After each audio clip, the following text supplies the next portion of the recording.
Okay, it is recording. Perfect. So good afternoon, everyone. This is the May office hours for the Oregon Public Defense Commission. My name is Kim Freeman. I am the CAP manager, which is Compliance, Audit, and Performance. Today's topic will be discussing the agency's key performance measures. I would like to acknowledge before we start today that we have some OPDC staff in attendance.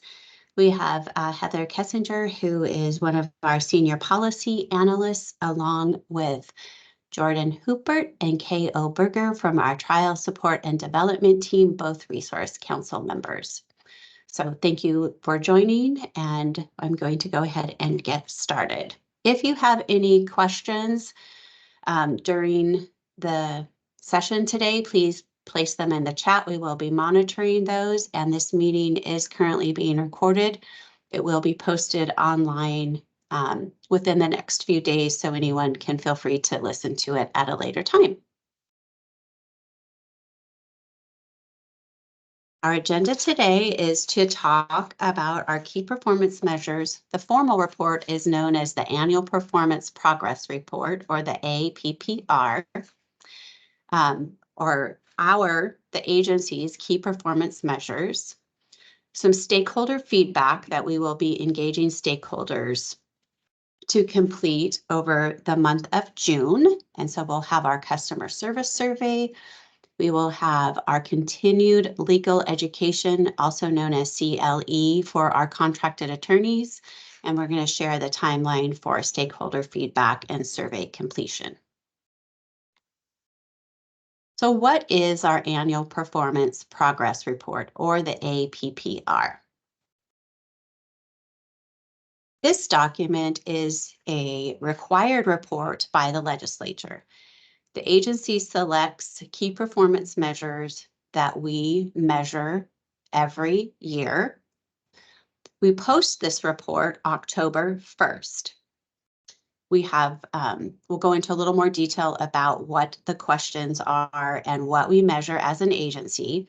I've also provided the link listed here on the PowerPoint slide. It's LFO KPM, and it's at the OregonLegislature.gov.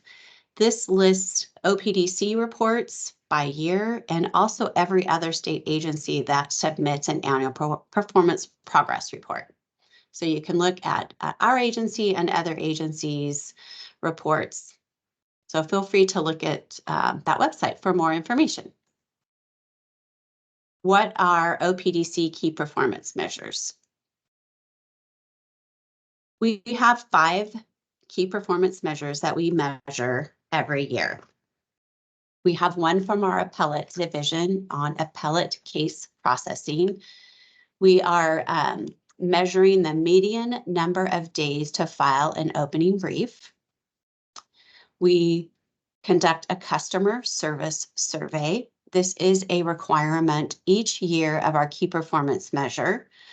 And what we're after is we're surveying our stakeholders, and we're looking for, obviously we want good and excellent for overall customer service, timeliness to responding to, telephone calls, emails, accuracy of information, helpfulness, expertise, and availability of information. We also measure our commission. We have a best practice for boards and commissions document, and our general counsel will be meeting with our commission members within the next month or two to go over and review best practices, and they will basically grade themselves on this particular key performance measure. In our trial level representation, we are looking to our contract providers for our contracted attorneys who obtain at least 12 hours of continued legal education per year. And this is in the area in which of law, which they provide public defense representation. Our parent-child representation program, known as PCRP, we are looking for the percent of PCRP attorneys who report spending approximately 1/3 of their time meeting with court-appointed clients in cases where the attorney represents a parent or child with decision-making capacity.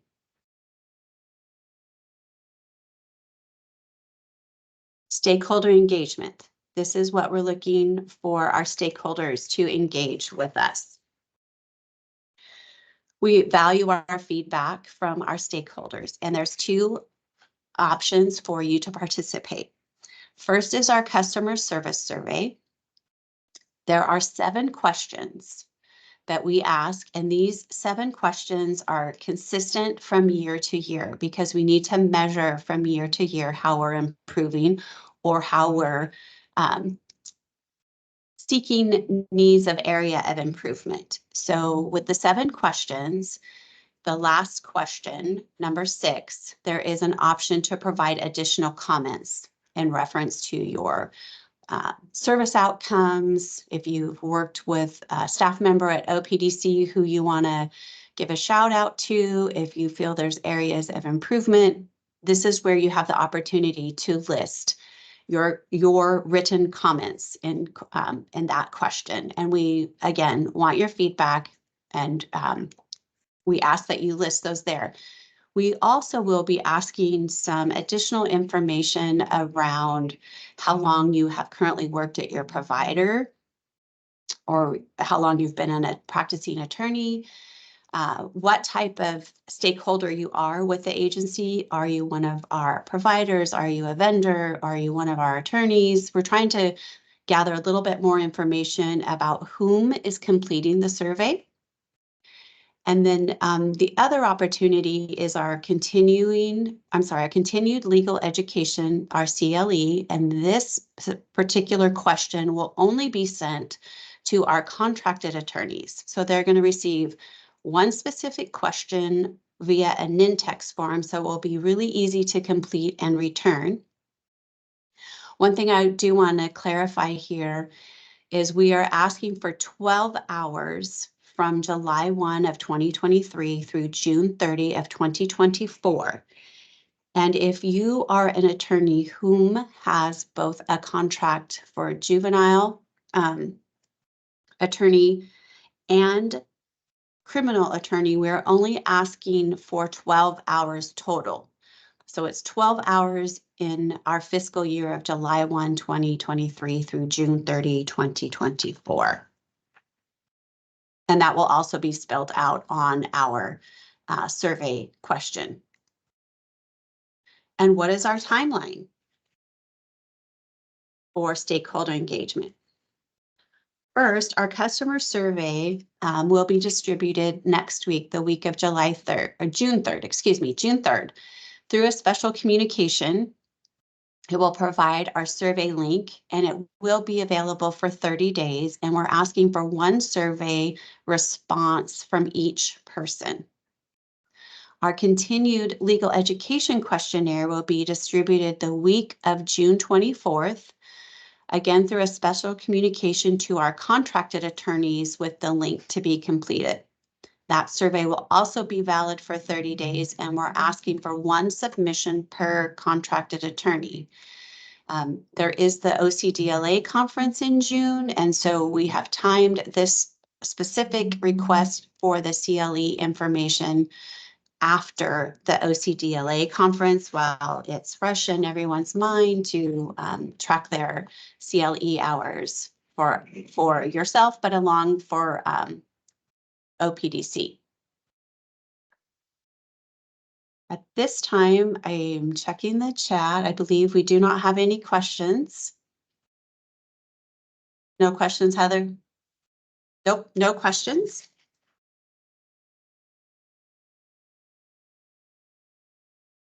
Again, a reminder that this recording, along with the PowerPoint presentation, will be posted to the OPDC website under the section of office hours and stakeholder engagement.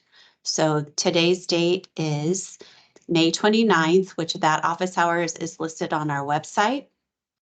And we will post the recording and the PowerPoint presentation in the next column next to the office hours date, so it is easy to find this information.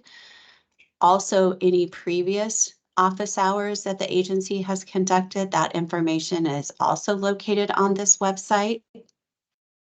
With the agenda items, the recording, any other information that was put together from those office hours will all be listed there as well for any previous office hours. We will have office hours in June. Dates and topics are yet to be determined, but please continue to watch our website at the office hours and stakeholder engagement for those opportunities. And we also will be sending out communication through our news information that goes out. So if you have not signed up for that information, please go to the OPDC website and sign up for our news. So any information that we send out, you will have the opportunity to receive those notifications.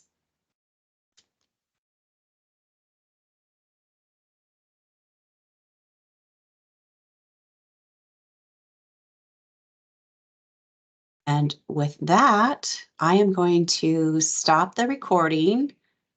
And I will just remain on the line for the office hour duration in case anyone does happen to join between now and 1 p.m.